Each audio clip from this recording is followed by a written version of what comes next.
This is a stream regarding the recent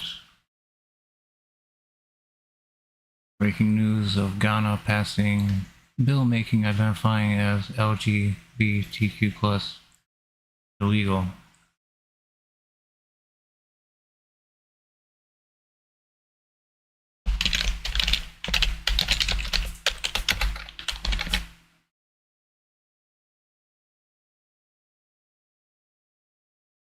This is the African Union. Right here. A little too high. There we go. That is Ghana. Still part of the African Union. With this news though, that might change.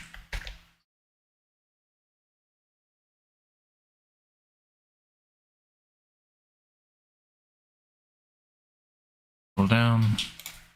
Ghana's parliament has passed a tough new bill that imposes a prison sentence of up to 3 years for anyone convicted of identifying as LGBTQ+. It also imposes a maximum 5-year jail term for forming or funding LGBTQ+ groups. So that is very vague. That can be interpreted any number of ways. Pretty much any way that the opposition here would want to interpret it as negatively as possible, they will be able to do just that. The worst that they can think.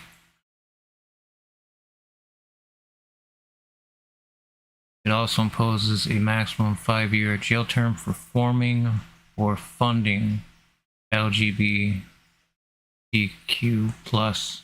groups.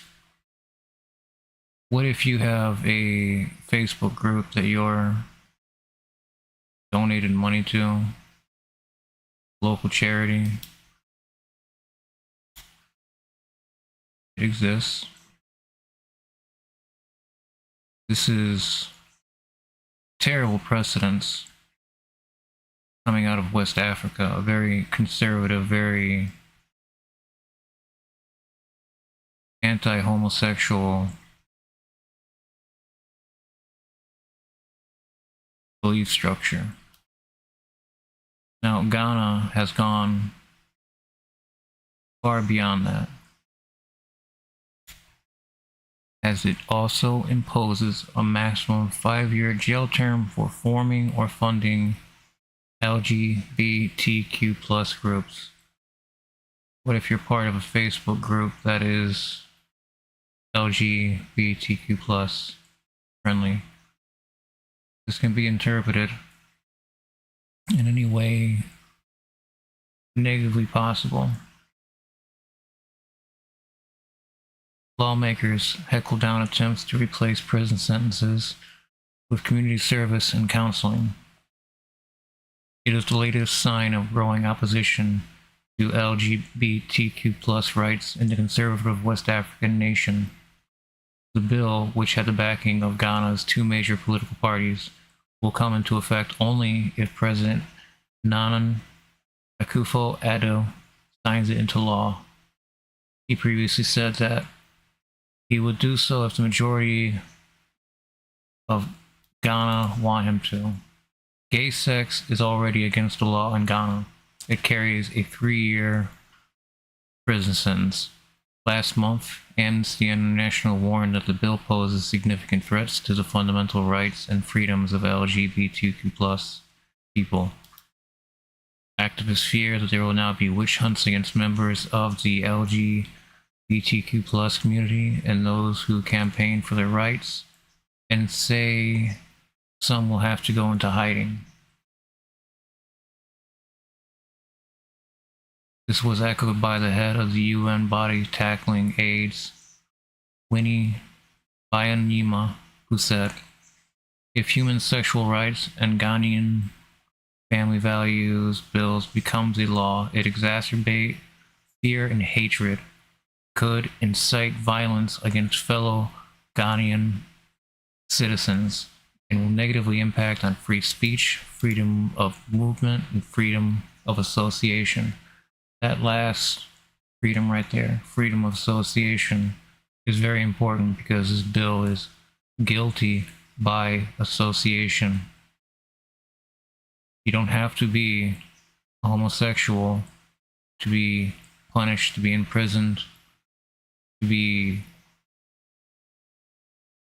taken out of society for being pro LGBTQ plus. This is extreme as it could possibly get.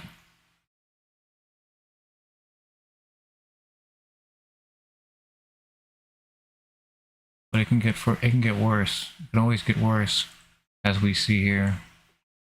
Starts with started targeting one group in particular, allowing it to grow and fester until it's taking more rights away from more people without any reason why besides just bigotry, hatred. There's no reason for this. There's no reason to fight for these conditions to be able to put upon people.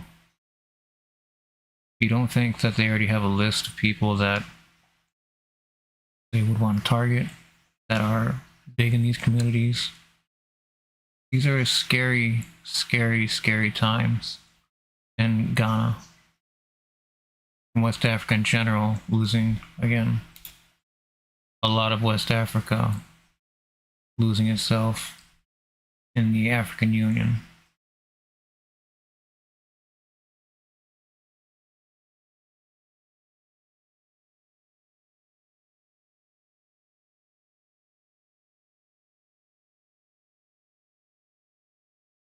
Alright. Gay sex is already against the law in Ghana. It carries a 3-year prison sentence. Last month, Amnesty International warned that the bill poses significant threats to the fundamental rights and freedoms of LGBTQ+ people. Activists fear that there will now be witch hunts against members of the LGBTQ+ community and those who campaign for their rights, and say some will have to go into hiding. She added that it would obstruct access to life-saving services and jeopardize Ghana's development success. The bill proposes a jail term of up to 10 years for anyone involved in LGBTQ+ advocacy campaigns aimed at children.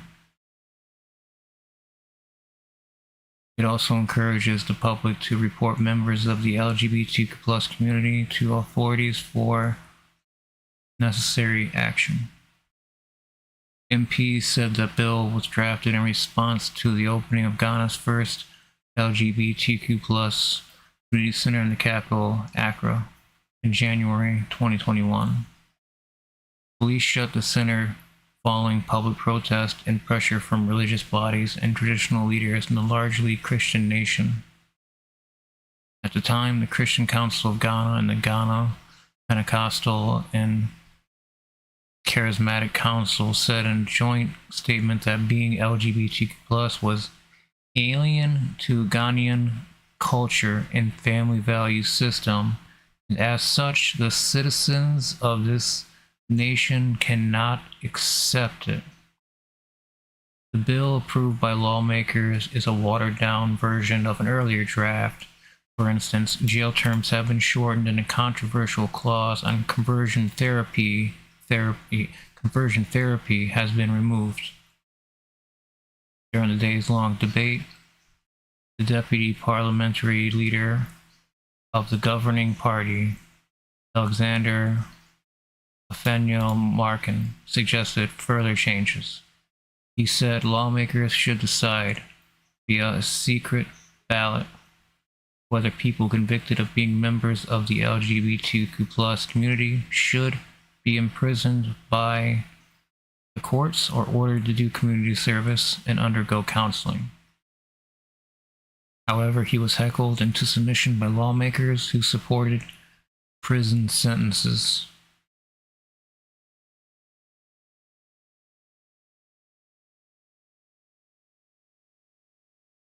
Very, very terrible news.